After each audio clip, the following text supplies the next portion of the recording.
Վերադարձանք ու շատ համեղ էր եւս մեկ անգամ շնորհակալություն Անուշին, անձամբ անկեղծ փորձել եմ։ Շատ արագ պատրաստվում։ Անմահական, համեղ եւ արագ բաղադրատոմս ներկայացրեցինք, իսկ հիմա պետք է շարունակել, որովհետեւ առավոտ լուսոյի ավարտին կարծես քիչ ժամանակ է մնացել, բայց ոչինչ մեզ չի կարող խանգարել, երբ խոսում ենք մշակույթից ու հատկապես այն մշակույթից, որը համաշխարհային է ֆրանկոֆոնիայի օրերը վկա։ Այո, ֆրանկոֆոնիայի օրերը վկա, որոնք կմեկնարկեն մարտի 14-ից։ Եվ հիմա ունենք շատ լավ հնարավորություն եւ առիթ խոսելու ավելի մանրամասն շատ կարեւոր եւ շատ հաճելի մարդկանց հետ։ Մեր տաղավարում է Xavier Richard-ը, Հայաստանում Ֆրանսիայի դեսպանության մշակույթի եւ համագործակցության հարցերով խորհրդական, Հայաստանի Ֆրանսիական ինստիտուտի տնօրեն։ Bonjour. Եվ իհարկե Սոնա Մալինցյանը, Հայաստանի Ֆրանսիական ինստիտուտի հանրային կապերի պատասխանատու։ Բարի լույս։ Բարի լույս։ Շատ ուրախ ենք ձեզ մեր տաղավարում տեսնել եւ օրը ձեզ հետ նաեւ շարունակել։ Ինչ կարող ենք պատմել այս տարվա ֆրանկոֆոնիայի մասին, ինչ նորություններ ունենք։ Merci d'être venu, on est très content de vous recevoir. Qu'est-ce que vous pouvez nous dire de la programmation de cette année, les journées de la francophonie? Alors nous, on va ni cuisiner ni danser, on va vous parler cinéma. Մենք այսօր ոչ կպարենք, ոչ խոհանոցում կաշխատենք, կխոսենք կինոյի մասին։ Alors pour la 9e édition du Festival du cinéma francophone, nous aurons 9 films proposés à partir de samedi soir. Այս տարի մարտի 14-ից շաբաթ երեկոյից կմեկնարկի ֆրանկոֆոն ֆիլմերի 9-րդ փառատոնը։ C'est un événement organisé en partenariat avec l'ambassade de Suisse, de Belgique et du Canada. Այս միջոցառումը ավանդաբար կազմակերպվում է Հայաստանում, Շվեյցարիայի, Բելգիայի եւ Կանադայի դեսպանությունների հետ համատեղ։ Et donc nous aurons aussi des films belges, suisses et canadiens. Եվ իհարկե կունենանք նաեւ բելգիական, շվեյցարական եւ կանադական ֆիլմեր։ Հրաշալի, խոսքի սկզբում նշեցիք, որ այսօր չենք պարելու, չենք խոհանոցում ոչ մի բան անելու։ Մենք դրանք արդեն հասցրել ենք։ Մենք այսօր համ պարել ենք, համ է խոհանոցում, ու շատ հրաշալի, որ ֆիլմերից ավելի շատ կունենանք առիթ խոսելու։ On est très content qu'on va ni danser ni cuisiner parce que ça on a déjà fait, on en a marre. Եվ իհարկե ֆիլմերը այն կապող օղակն են ֆրանկոֆոն երկրներին, որոնք արդեն մի քանի տարի շարունակ նաև Հայաստանը ներկայացնում են ֆրանկոֆոն այլ երկրներում եւ այս հիանալի փոխանակումը փորձի կինոյի ինչ է տալիս Հայաստանին որպես ֆրանկոֆոնիա անցկացնող երկիր։ On a beaucoup de liens dans le domaine cinématographique, l'Arménie et les pays francophones. On veut savoir ce que cet événement donne à l'Arménie, le festival. Cet événement donne à l'Arménie une ouverture sur le cinéma français, cinéma canadien, belge et suisse. Et c'est le film que l'on a sélectionné pour l'ouverture pour samedi soir. C'est un film qui, on le pense, il y en a eu des débats passionnés, va plaire aux Arméniens, c'est l'objectif. Elle va parler aux Arméniens. Կարծում եմ այս փառատոնի հիմնական նպատակը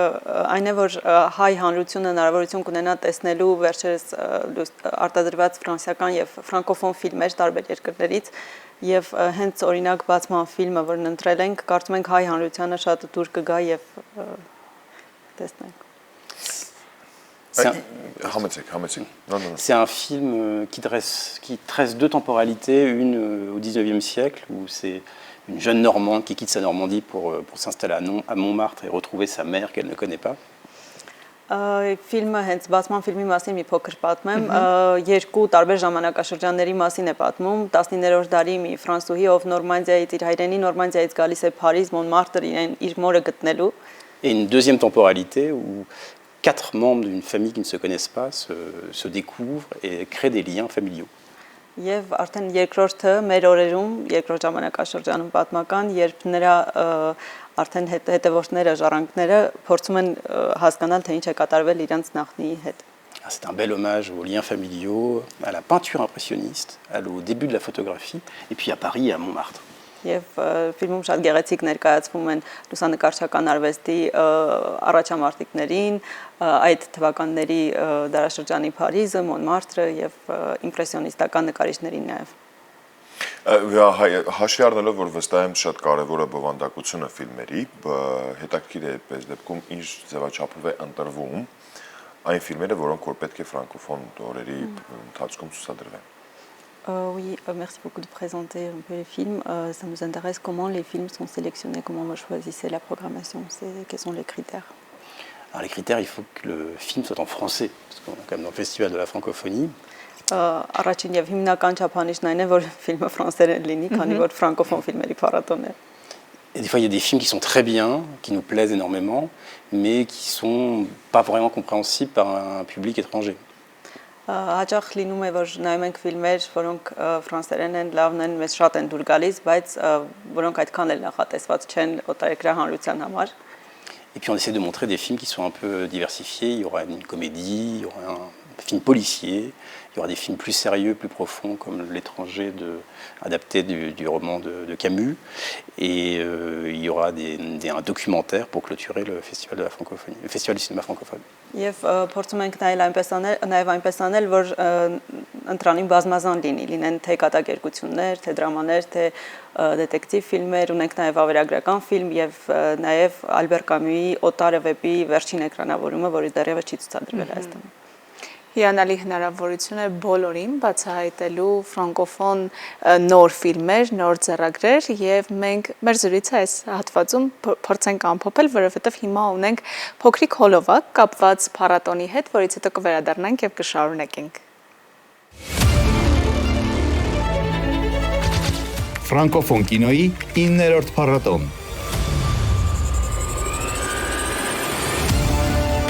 Մարտի 14-ից 22-ը Հայաստանում Ֆրանսիայի դեսպանատունը եւ Ֆրանսիական ինստիտուտը Շվեյցարիայի, Բելգիայի եւ Կանադայի դեսպանությունների հետ համատեղ հրավիրում են Մոսկվա կինոթատրոն։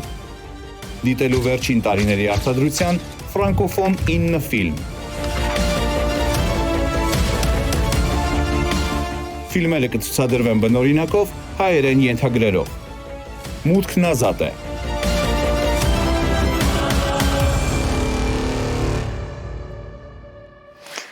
Եվս մեկ անգամ հիշեցնենք, որ այո, ինչպես Մանեն նշեց, սա շատ հրաշալի հնարավորություն է, որպեսզի այս ֆիլմերը անպայման դիտենք, ու ամենակարևորը, որ հատկապես ինչպես նաև տեսանյութի վերջում նշվեց, մուտքը ազատ է սիրելիներս մարտի 14-ից մինչև ապրիլի 31 ապրիլի վերջ։ Մինչև ապրիլի վերջ, բայց նշենք նաև հայերեն ենթագրերի մասին, այսինքն այս դեպքում լեզուն նաև, եթե որպես ֆիլմի դիտող ամբողջությամբ չեք տիրապետում լեզվին, այս դեպքում խանգարող հանգամանք կրկին չի կարող լինել եւ փորձելով նաև, քանի որ մեր ժամանակը սահմանափակ է, ամփոփենք մեր զրույցը, որպես ինչպես նշեցիր, մինչ ապրիլի վերջ հասկանանք էլ ինչ է սպասվում ֆրանկոֆոնիայի օրերի շրջանակներում։ Հատկապես որ միայն Երևանում չի կենտրոնացված ամեն ինչ, նաև մարզերը նույնպես ներառված են։ Երեք օրինակ կամերային երաժշտության տանը տեղի ունեցավ համերգ ֆրանսիացի ջութակահար Ֆրանսուଆ Պինո Բնուայի հետ, սա կարելի ասել ֆրանկոֆոնիայի օրերին ընդառաջ համերգ էր։ Այսօր նույն համերգը տեղի կունենա Վանաձորում։ Մուտքն ազատ է ժամը 6-ին Էդվարդ Կզմարցյանի անվան երաժշտական դպրոցում կլինի համերգը։ Բոլորին հրավիրում են, կլինեն ֆրանսիացի հայտնի կոմպոզիտորներ Դեբյուսի, Գունո, Ժյուլ Մասնե եւ Էրնեստ Շոսոն։ Կունենանք նաև մեկ այլ համերգ ապրիլի 30-ին կրկին կամերային երաժշտության տան հետ, որը կփակի կամ փոփի ֆրանկոֆոնիայի օրերը Հայաստանում այս տարվա եւ կրկին կունենանք արտիստներ, երաժիշտներ, ովքեր կժամանեն Ֆրանսիայից։ Կունենանք նաև ցուցադրություն լուսանկարչական ժամանակակից արվեստի ինստիտուտում ապրիլի 3-ից 30-ը, բոլորին հրավիրում են, կրկին մուտքն ազատ է։ Արլի բարձրագույն դպրոցի սաների գործերը կլինեն լուսանկարչության բարձրագույն դպրոցի։ Քանի որ այս մշակութային իրադարձությունները ֆրանկոֆոնիայի օրերի շրջանակում բազմաթիվ են եւ նույն ֆիլմերի ցուցադրության օրակարգին որտեղ եւ ինչպես հետևեն մեր հեռուստադիտողները սոցհարթակներում, սա եւս նշենք։ Հեռուստադիտողներին խնդրում եմ հետևել Հայաստանի Ֆրանսիական ինստիտուտի էջերին, կայքին եւ ամեն ինչ բարբերաբար թարմացվում, դրվում է եւ ուզում եմ նաև նշել, որ ֆրանկոֆոնիայի օրերը հովանավորվում են նաև Հայաստանի հայկական իշխանությունների կողմից եւ արտգործնախարարությունը եւս թողարկում է մեծ ընտրանի, որտեղ դրված են բոլոր այն իրադարձությունները, որոնք կլինեն ամբողջ Հայաստանում, արդեն բոլոր թե դպրոցների, թե համալսարանների եւ այն, եթե ավելի ընդգրկուն ծրագիր են ուզում։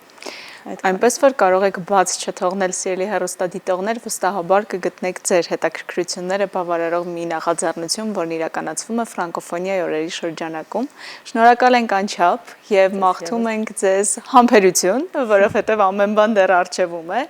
եւ հիանալի ընթացք ֆրանկոֆոնիայի օրերին։ Մենք վստահ ենք, որ ինչպես մնացած տարիները, բացած տարիները, նույնպես այս տարի շատ հագեցած ծրագրով հանդես կգա ֆրանկոֆոն այս մեծ փառատոնը ու մարդկանց հոսքը նույնպես ավելի փոքրիկ գնալով կակտիվանա։ Շնորհակալություն ձեզ, շնորհակալություն, merci beaucoup, ձեզ լավ օր ենք մաղթում։ Իսկ մենք երաշտական փոքրիկ դադարից հետո կվերադառնանք ու կարծես թե մենք էլ պետք է արդեն ձեզ հրաժեշտանք։